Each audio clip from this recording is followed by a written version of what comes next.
Now, Frederick does die in the faith, but let's go back to that question of, can you just swap a name out in a blessing? Well, part of the reason why this isn't disconcerting, why it should be uplifting to you, is that it's clear that these blessings came along with the calling. President Thomas S. Monson was fond of saying this: when we're on the Lord's errand, we're entitled to the Lord's help. Remember that whom the Lord calls, the Lord qualifies. In other words, maybe you just got a big job within the church, and you're wondering if you're up to the task, if you have the skills and the talents and the gifts to do what the Lord needs you to do.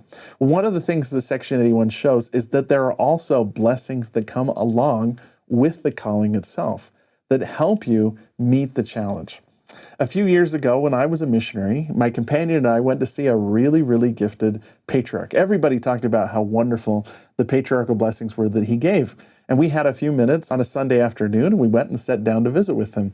I remember my companion asking him, what do you do to get ready to give a patriarchal blessing? And the answer he gave was, I watch football. That wasn't exactly what we were expecting. So after a long pause, he looked at us and he said, you're assuming that I'm special. He said, the truth is, I keep the commandments and I read my scriptures and I pray every day, and everything else I needed came with the calling.